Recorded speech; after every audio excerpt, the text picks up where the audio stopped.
Gardes alternés, veillez au respect des règles malgré la crise sanitaire. Lorsque des parents se déclarent la guerre, les enfants sont rarement épargnés. Dans les cas limites, l'un des parents peut même instrumentaliser l'enfant pour nuire à son autre parent. Ce 25 avril est la date de la Journée internationale de sensibilisation à l'aliénation parentale, ce phénomène qui voit l'enfant rejeter l'un de ses parents pour satisfaire le désir de l'autre parent. Le plus souvent, la justice est amenée à intervenir pour tenter de limiter les dégâts et permettre aux deux parents de bénéficier d'un temps partagé avec leur enfant. En cette période particulière de confinement, il est bon de rappeler que les modalités d'hébergement convenues ne changent pas, à moins que les deux parents n'aient de commun accord décidé le contraire en matière de droit de visite. L'autre exception intervient si l'un des parents est malade ou porteur du COVID-19. Chacun s'accorde alors à penser qu'il est recommandé de ne pas transférer l'enfant d'un parent à l'autre. Ceci pour éviter une nouvelle propagation du virus. Pour le ministre de la Justice Ken Jein, en dehors de cette situation, il faut veiller au respect des accords pris et dans le cas contraire déposer plainte. Si un parent refuse de transférer l'enfant comme convenu, l'autre parent peut porter plainte auprès de la police. Le parquet peut alors poursuivre l'autre partenaire. Cela était bien sûr déjà possible avant l'apparition du coronavirus. La possibilité de déposer une plainte est un élément important dans la lutte contre l'aliénation parentale. Je me réjouis grandement de voir que tous les acteurs judiciaires y prêteront une attention particulière en cette période. Une observation qui vaut également en matière de contributions alimentaires.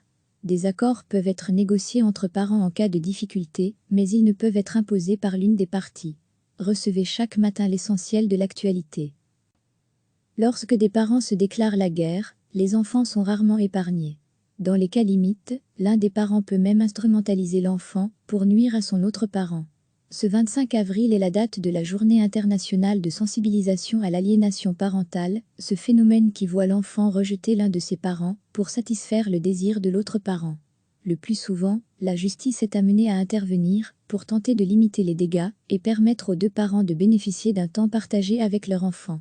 En cette période particulière de confinement, il est bon de rappeler que les modalités d'hébergement convenues ne changent pas, à moins que les deux parents n'aient de commun accord décidé le contraire en matière de droit de visite.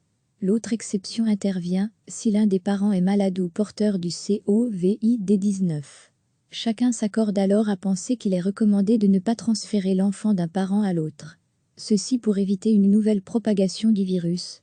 Pour le ministre de la Justice Ken Jein, en dehors de cette situation, il faut veiller au respect des accords pris et dans le cas contraire déposer plainte. Si un parent refuse de transférer l'enfant comme convenu, l'autre parent peut porter plainte auprès de la police. Le parquet peut alors poursuivre l'autre partenaire. Cela était bien sûr déjà possible avant l'apparition du coronavirus. La possibilité de déposer une plainte est un élément important dans la lutte contre l'aliénation parentale. Je me réjouis grandement de voir que tous les acteurs judiciaires y prêteront une attention particulière en cette période. Une observation qui vaut également en matière de contributions alimentaires. Des accords peuvent être négociés entre parents en cas de difficulté, mais ils ne peuvent être imposés par l'une des parties. Cliquez sur s'abonner pour recevoir les dernières nouvelles.